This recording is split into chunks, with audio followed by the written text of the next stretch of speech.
While the worst of the COVID pandemic may be behind us, officials warn of a tough winter ahead. More on that later. We know COVID-19 has been hard on the kids, but new research gives us insight into just how much children have been affected.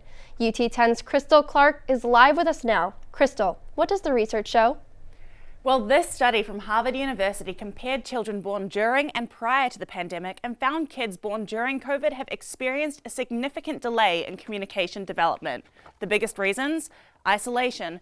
Children haven't had the opportunities to see the outside world. Stress. COVID-related stress has impacted how parents interact with their children, and less family support. Many kids don't even know their extended families. I spoke with a Toledo mother whose family has felt these impacts. It was hard being isolated just because I had no idea what the future held once he was here. KJ was born in the pandemic. Like other kids at the time, he barely knew life outside of his home. His mother, Riako Shaib, says it has been tough. He really didn't have any other interactions besides like FaceTime and stuff like that. So they always say to keep him away from screens, but screens were the only things that were keeping people, together. Finally, this summer, he was able to meet kids his age. I was really terrified just because he also had a heart murmur. So there was just another level of concern that came with it.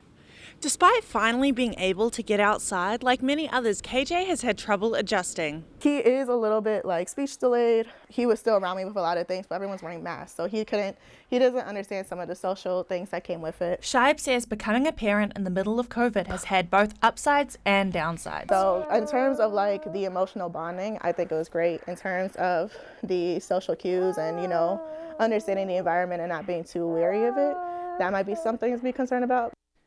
Experts say parents should not be too alarmed if their children have developmental delays, as the right environment and stimulation can aid infants and toddlers in their development. Continuing to engage and communicate with your kids, even if they aren't responding, is key.